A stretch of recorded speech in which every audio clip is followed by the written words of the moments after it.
Assalamualaikum warahmatullahi wabarakatuh. Perkenalkan, kami dari kelompok 1 akan mempresentasikan tentang gangguan perkembangan bahasa pada anak usia dini. Perkenankan, saya memperkenalkan anggota kelompok kami. Yang pertama, Aprilia Devita Maharani, NIM 1601420002. Yang kedua, Rahma Audina Alkanza, NIM 1601420024. Yang ketiga, Ilhamatul Latifah, NIM 1601420040. Yang keempat, Diana Prameswari, NIM 1601420050. Penjelasan tentang gangguan bahasa. Gangguan perkembangan bahasa adalah ketidakmampuan atau keterbatasan dalam menggunakan simbol linguistik untuk berkomunikasi secara verbal atau keterlambatan kemampuan perkembangan bicara dan bahasa anak sesuai kelompok umur, jenis kelamin, dan kecerdasannya. Jenis gangguan bahasa pada anak. Yang pertama, ada disartria. Disartria adalah gangguan berbicara akibat otot-otot berbicara yang melambat, melemah, tidak tepat, dan tidak terkoordinasi dengan baik. Pada bayi dan anak-anak, disartria kebanyakan terjadi akibat cedera dan kelainan bawaan lahir. Anak dengan disartria hanya kesulitan berbicara dengan jelas, sehingga masih bisa membaca, menulis, dan mendengar. Contoh dan tanda gangguan bicara. Yang pertama, suara si kecil yang terdengar serak. Yang kedua, si kecil berbicara terbata-bata. Yang ketiga, berbicara cadel. Yang keempat, berbicara terlalu cepat dan lambat. Yang kelima, berbicara lembut seperti berbisik dan memiliki pola berbicara yang tidak normal. Pengobatan disartria. Secara umum, disartria pada anak diatasi dengan terapi bahasa dan berbicara. Tujuannya untuk memperbaiki kemampuan berbicara, menguatkan otot-otot wajah dan pernapasan, membenarkan ritme berbicara, memperbaiki artikulasi, dan membantu ibu berkomunikasi dengan si kecil. B. Apraxia. Apraxia adalah gangguan saraf yang menyerang sistem motorik. Kondisi ini menyebabkan otot tidak mampu menerima perintah otak dengan baik, sehingga penderitanya tidak mampu melakukan gerakan tertentu meski ia ingin. Apraxia disebabkan oleh penyakit atau kerusakan otak. Otak tidak dapat membuat dan menyampaikan instruksi gerakan yang benar kepada tubuh. Salah satu jenis apraxia mempengaruhi kemampuan bicara. Otak kesulitan menggerakkan bibir, rahang, dan lidah. Cara menangani apraxia. Gejala yang mengarah ke apraxia yaitu harus diperiksakan ke dokter spesialis. C. Asperger. Sindrom Asperger adalah gangguan neurologis atau saraf yang tergolong ke dalam gangguan spektrum autisme.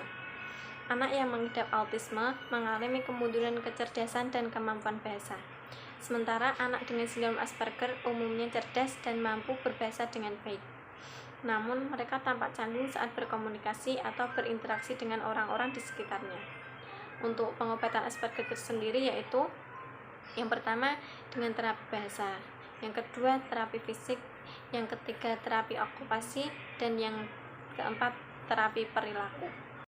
Gangguan yang keempat yaitu gagap. Gagap adalah kondisi yang mengganggu kemampuan seseorang dalam berbicara. Kondisi ini ditandai dengan pengulangan suku kata, kalimat, suara, atau pemanjangan penyebutan suatu kata. Meski bisa dialami oleh siapapun, kondisi gagap ini lebih sering diderita oleh anak-anak di bawah usia 6 tahun. Penyebab utama gagap belum diketahui secara pasti, akan tetapi kondisi ini diduga berkaitan dengan faktor genetik, pertumbuhan, atau tekanan emosional. Gagap juga bisa terkait dengan gangguan pada otak, saraf, atau otot yang terlibat dalam kemampuan berbicara. Pada anak-anak, gagap merupakan hal yang normal dan dapat hilang dengan sendirinya. Ada 5 faktor yang menyebabkan anak mengalami gangguan bahasa. Yang pertama yaitu kognisi atau proses memperoleh pengetahuan. Tinggi rendahnya kemampuan kognisi individu akan mempengaruhi cepat lambatnya perkembangan bahasa individu. Yang kedua ada pola komunikasi dalam keluarga. Dalam suatu keluarga yang pola komunikasinya banyak akan mempercepat perkembangan bahasa dalam keluarganya. Yang ketiga ada jumlah anak atau jumlah keluarga. Suatu keluarga yang memiliki banyak anggota keluarga, perkembangan bahasa anak akan lebih cepat karena terjadi komunikasi yang bervariasi. Yang keempat ada urutan kelahiran. Perkembangan bahasa anak yang posisi kelahirannya di tengah akan lebih cepat ketimbang anak sulung atau anak bungsu. Yang kelima ada kedwibahasaan atau pemakaian dua bahasa. Anak yang dibesarkan dalam keluarga yang menggunakan bahasa lebih dari satu atau lebih bagus dan lebih cepat perkembangan bahasanya daripada anak yang hanya menggunakan satu bahasa. Cara sederhana untuk menstimulasi perkembangan bahasa anak usia dini agar anak terhindar dari gangguan perkembangan bahasa. Yang pertama, ikuti semua ucapannya. Pertama-tama, Bunda perhatikan suara-suara yang terucap dari si kecil. Meskipun Bunda tidak mengerti maksudnya, ulangi lagi suaranya sesuai yang Bunda tangkap. Misalnya, si anak bilang cucu. Kemudian si Bunda mengulangnya lagi dengan kosakata yang benar, yaitu susu.